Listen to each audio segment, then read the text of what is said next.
ఆవు తమ్మి, ఇప్పుడు సర్కార్ ఏం చేస్తుందంటావు? సర్పంచ్ ఎలక్షన్లు ఇప్పటంతలా అయితే అంటవా లేదా? అర్రే, రిజర్వేషన్లు మారితే మళ్ళా మనకు ఛాన్స్ వస్తుందో రాదో మామా. చా, అబ్బా, ఒక్కరోజైతే నేను ఎంపీటీసీ నామినేషన్ వేస్తుంటిరా, మనోళ్ళందరినీ మంచిగా జమగొట్టినా.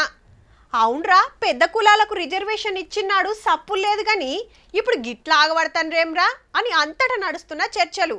మరింతకు గవర్నమెంట్ ఏం చేయబోతుందంటే అన్నట్టుగానే బీసీ రిజర్వేషన్ల కోసం సుప్రీంకోర్టుకు పోవాలని డిసైడ్ చేసింది గవర్నమెంట్. తోపు లాయర్లతోటి మాట్లాడి అందరు సలహాలు తీసుకొని కేసు వేయబోతున్నారు. చెప్పున్నే 2-3 రోజులలో కేబినెట్ మీటింగ్ పెట్టి ఎట్లా ముంగట్టుకు పోవాలి, కోర్టులు ఎట్లా కొట్లాడాలనో చర్చలు చేస్తారట. అయితే ఎలక్షన్ల మీద హైకోర్టు స్టే ఇయ్యలేదు, రిజర్వేషన్ల జీవో మీద మాత్రమే ఇచ్చింది. మొన్నటి తీర్పు పేపర్లు రాల్చంగా బయటకు వస్తే ఈ ముచ్చట తెలిసింది.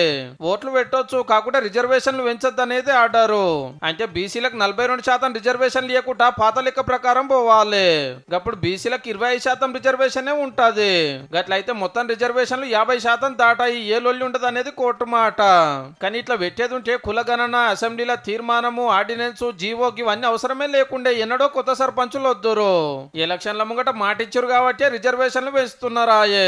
ఇల్లు తిరిగి జనాభా లెక్క పెడితే 156 మంది బీసీలే ఉన్నా 42% రిజర్వేషన్లు ఇస్తుంటే దానికి కూడా కొందరు అడ్డం పడుతున్నారని గరమైతుంది గవర్నమెంట్.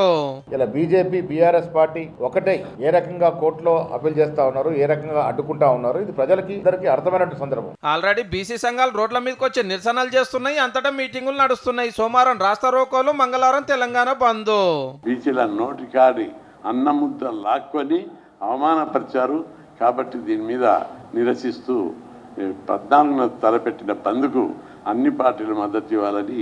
సర్కారులు అయితే ఏడగింత తగ్గకుండా తిప్పల పడుతున్నారు బీసీలకు ఫాయిదా చేస్తానికి. ఇక సుప్రీంకోర్టులో ఏమవుతుందో చూడాలి మరి.